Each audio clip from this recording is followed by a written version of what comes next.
17 елгы революциядан соң Совет чорында Рәсәйдә эшләп килгән 14500 мәчетнең барысы да диярлек ябыла.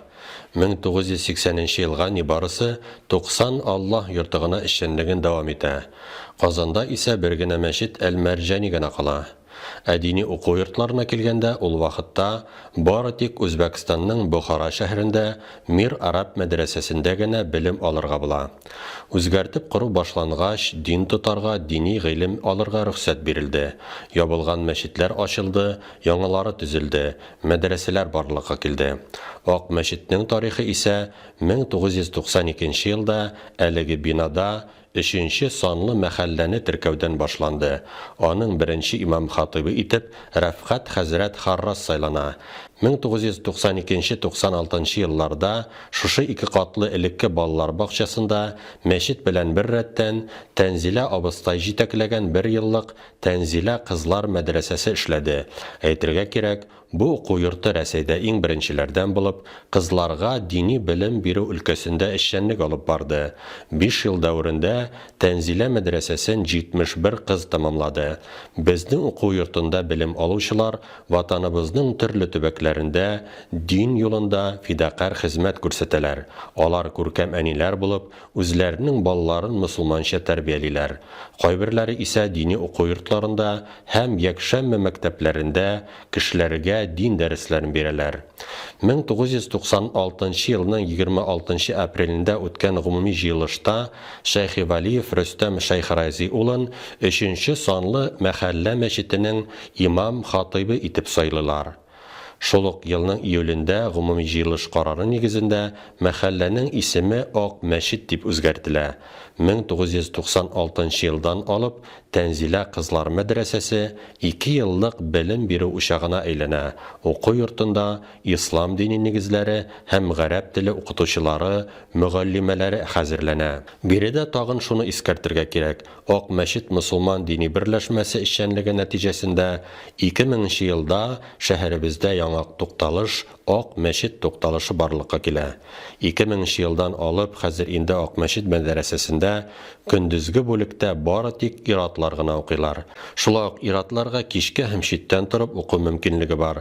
Хатын-кызларга килгәндә алар кичкә һәм читтән торып уку бүлекләрендә дини гыйлем өйрәнә алалар. Читтән торып уку бүлегендә белем алучылар сессиягә елына 2 тапкыр, кышын һәм җәен киләләр.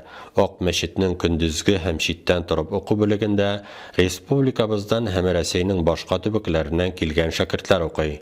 Алар өчен бөтен шартлар тудырылган, тиешле таләпләргә туры китерелеп җиһазландырылган уку класслары, ашханә, спортзал, китапханә, юыну бүлмәләре, намаз залы һәм тулай торак барысы да бер бинада. Укучыларга көнгә 3 тапкыр ашау, кичке якта ял, спорт уеннары, төрле кичәләр, конкурслар, табигатькә чыгып ял итүләр оештырыла. Уку юлы барышында мәдрәсә коллективы һәм шәкертләр бергәләшеп Кама буена ял итәргә дә чыгалар. Шәкертне тәрбияләү өчен мөхит кирәк. Мәчет белән мәдрәсәнең бер бинада булуы нәкъ шушы таләп ителгән мөхитне тудыра. Мәдрәсәдә уку теоретик гыйлем бирсә, мәчет исә 5 вакыт намазны җәмәгать белән уку, дежурдагы бабайга булышу, дини мәҗлесләрдә катнашу, килгән өлкәннәрне хөрмәт итәргә өйрәнү белән практик белемне тәэмин итә. 15 ел дәвамында мәдрәсә базасында кичке урта мәктәп эшләп килде. Монда шәкертләр һәм мөселман балалары гына түгел, шәһәрдән килгән башка милләт вәкилләре дә укыдылар. Шушы мәктәптә укыган башка милләт вәкилләре ата-аналарының рәхмәт сүзләре мәчет мәдрәсәбездә толерантлык, халыкара татулык дигән төшенчәләрнең тормышка ашуына ачык дәлил булып тора. Мәчет мәдрәсә идарасы тарафыннан мөгаллимнәрнең эше һәм тормышы өчен уңай шартлар тудырылган. Остазларыбыз зур һәм якты бүлмәләрдә укыталар, яшәр өчен торак белән тәэмин ителәләр. Мәдрәсә шәкертләре һәм остазлары өчен медицина бүлмәсе җиһазландырылган. Авыруларны булдырмас өчен профилактик чаралар үткәрү төп максат. Шулай ук монда мөрәҗәгать иткән кешегә фельдшерыбыз тарафыннан ашыгыч ярдәм күрсәтү мөмкинлеге дә бар.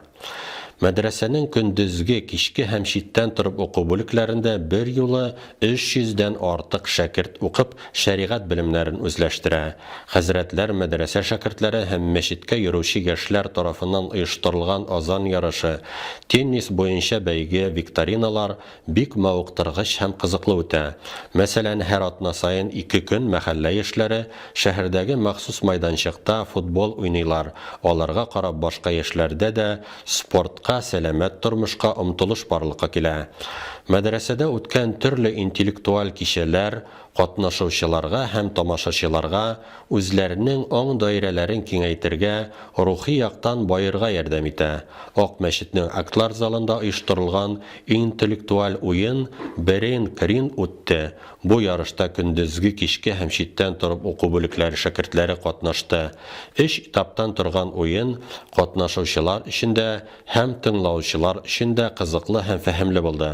2014 елның май аенда үткәрелгән «Кем ул идеаль ир, кем ул идеаль хатын» дигән ачыктан-ачык сөйләшүдә, түгәрәк өстәлдә җәмгыять, гаилә мәсьәләләре күтәрелде. Мин ничек исламга килдем дигән темага иншалар язу чарасы да нәтиҗәле үтте. Киләчәк буынны тәрбияләү, аларны әдәп-әхлакка өйрәтү аеруча әһәмиятле эш.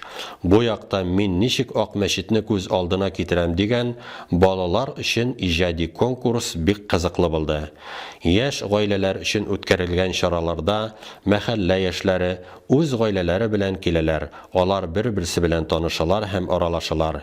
Мондый бәйгеләрдә, уеннарда һәм кичәләрдә катнашу, җиңүчеләрне бүләкләү, шатлык белән уртаклашу күңелләрдә искиткеч һәм онытылмас тәэсир калдыра, җәмәгатьчелекне берләштерә һәм ныгыта. Һәр атна сайын мәдрәсәнең актлар залында шәкертләр һәм мәхәллә халкы өчен ислам тематикасына кагылышлы фильмнар карау оештырыла.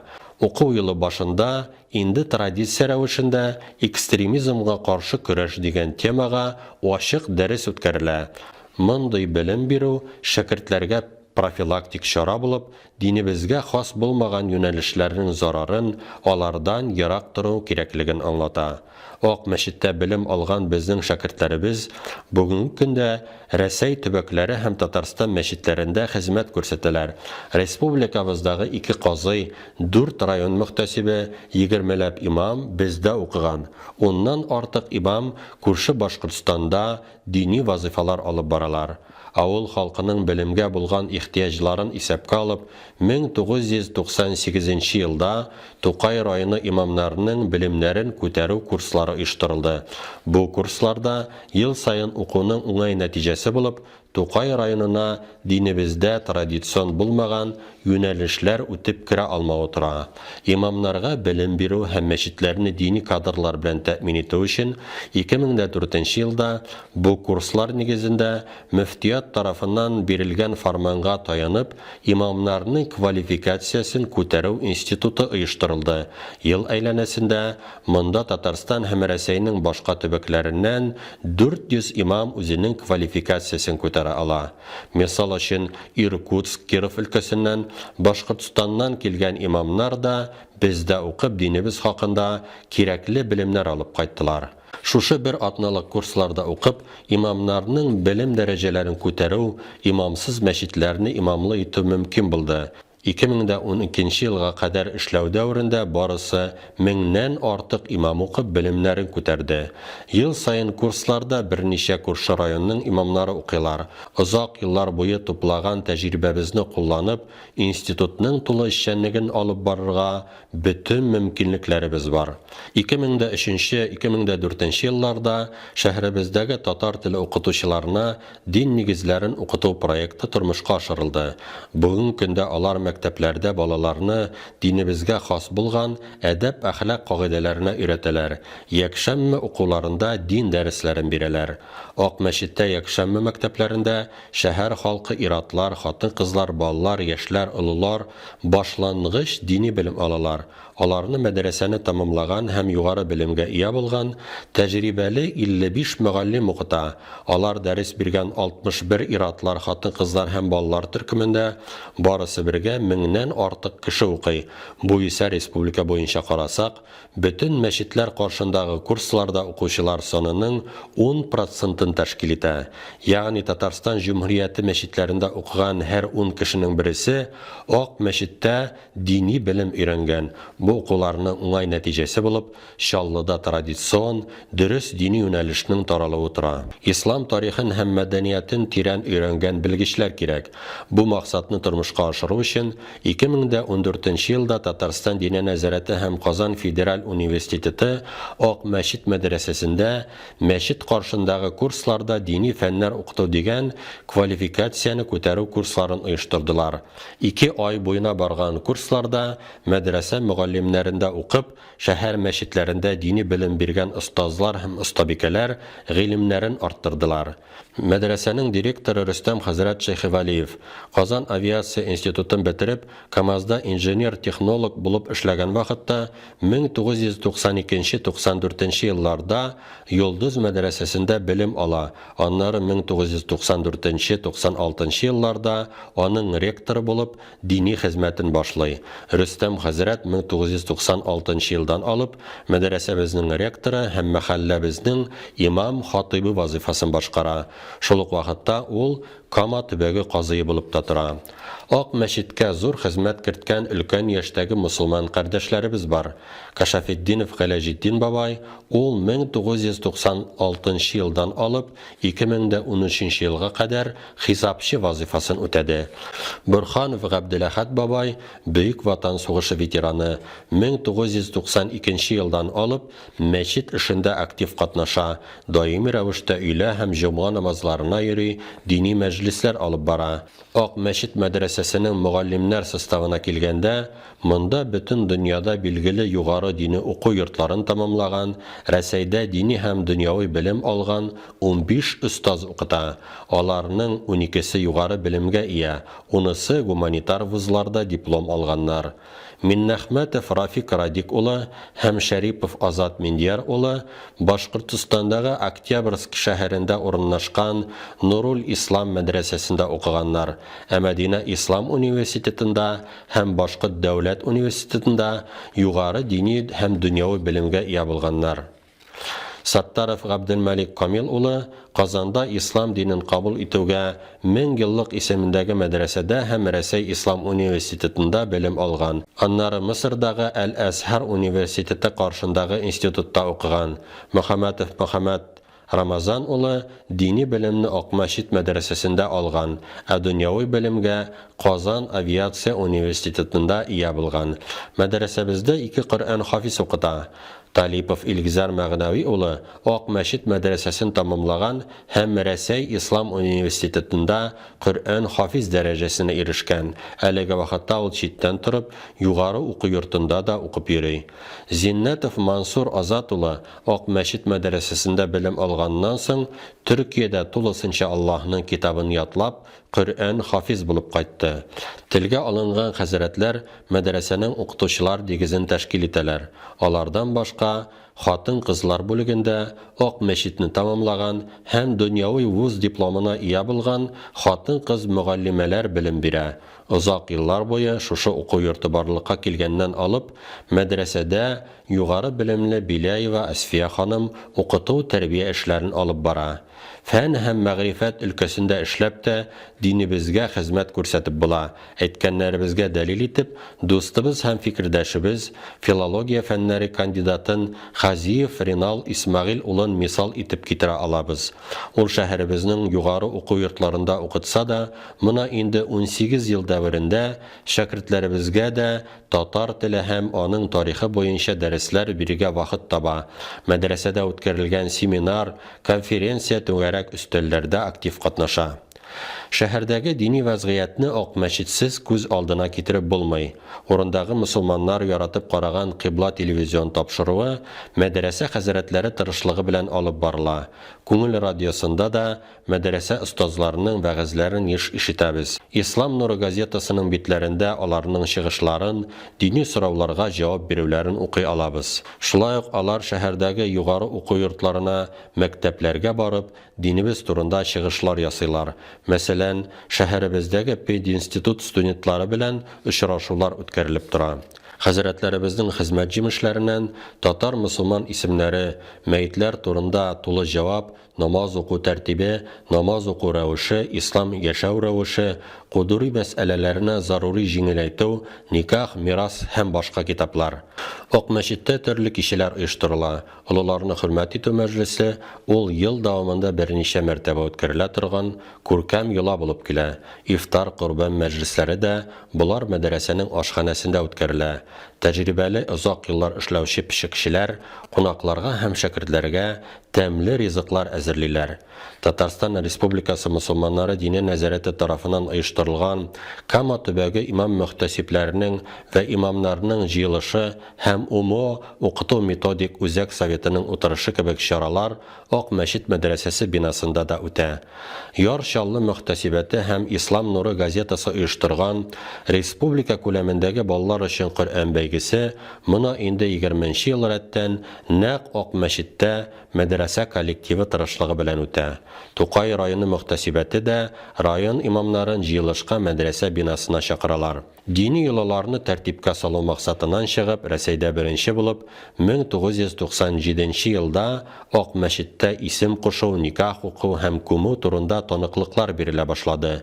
Бөтен булган таныклыклар һәм документлар Ак мәчет архивында сакланып килә. Шушы документларга нигезләнеп, статистик мәгълүматлар китерә алабыз. 1997 елдан алып мәчетебез тарафыннан 5700 никах теркәлгән, 6030 исем кушылган, 2700 мәйеткә җиназа намазы укылган. Иратларның уртача гомер озынлыгы 64 яшь, ә хатын-кызларныкы уртача 78 яшь тәшкил итә. Мәчеткә төрле кешеләр килә, кемдер киңәш сорап, кемдер шатлыгыннан, икенчеләре кайгыларыннан.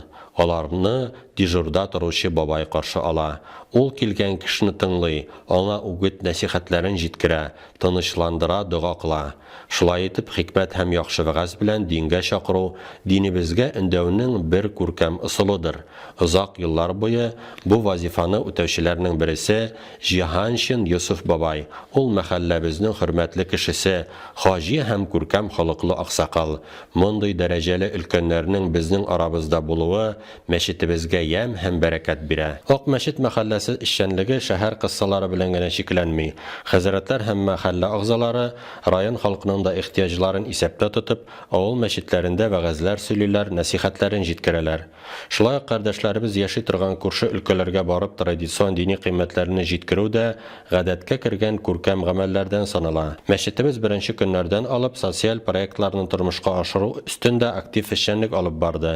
Ак мәчет тарафыннан мохтаҗларга фитр садакасын тарату, гарип балаларның интернат мәктәбенә корбан ите өләшү, корбан итен пешереп шәһәр халкын ашату, ялгыз калган өлкәннәрне карау, наркодиспансерда дәваланучыларга үгет нәсихәт җиткерү булар җәмгыять өчен кирәкле гамәлләрдән.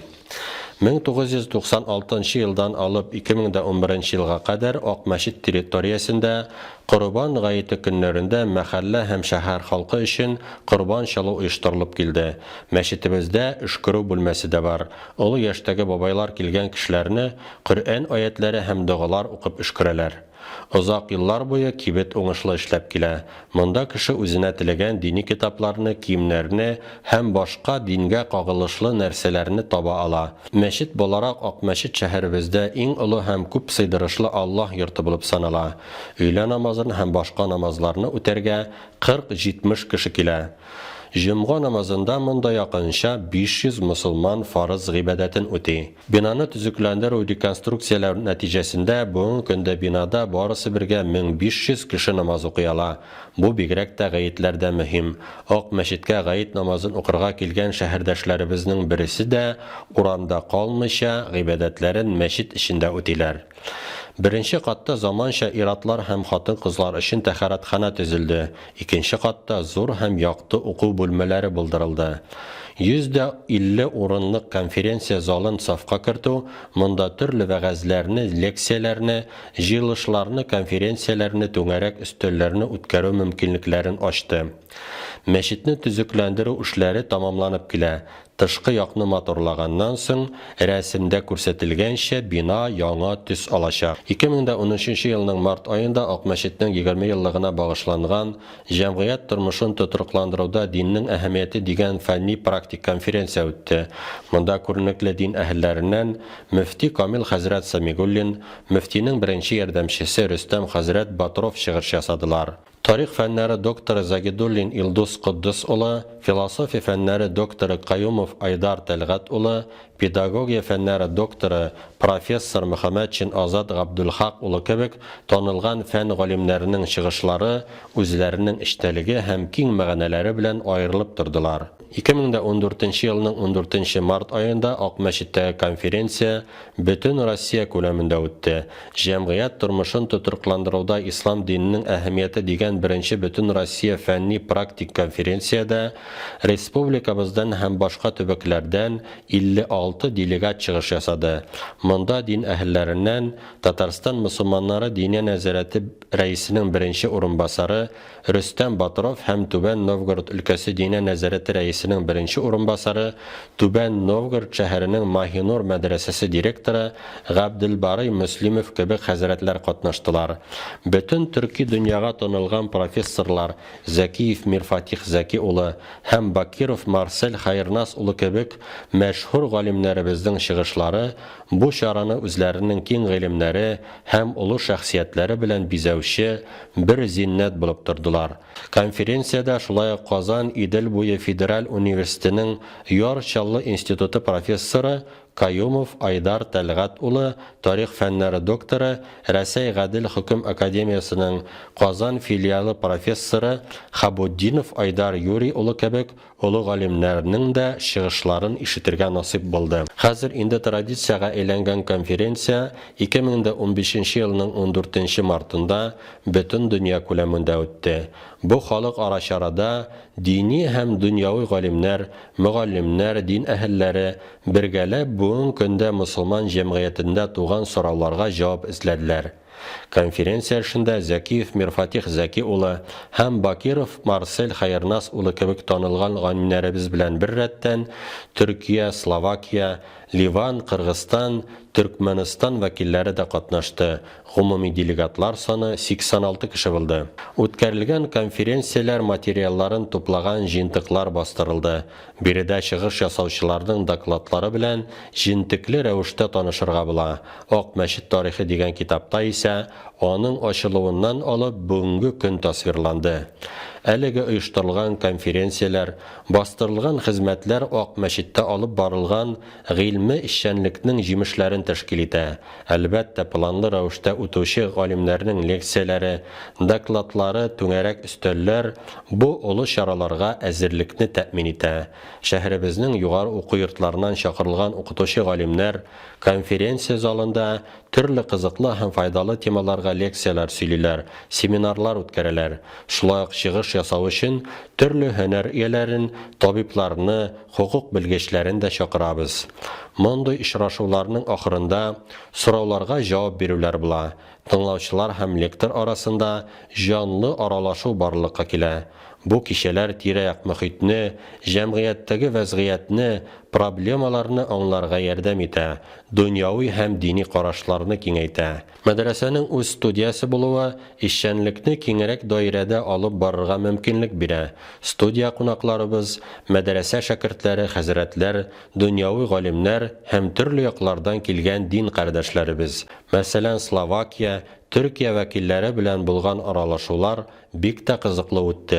Бу хакта әзерләнгән һәм башка материалларны хәзрәтләрнең җомга вәгазьләрен YouTube-ка кереп карарга мөмкин. Санап кителгәннәр эшләгән тырышлыкларыбызның җимеше булып тора. Киләчәккә карата да күркәм өмет баглап, планнар корып, омтылып тормыш итәбез. Аллаһы Тәгалә изге гамәлләребездә үзенең ярдәмен насыйп итсә иде.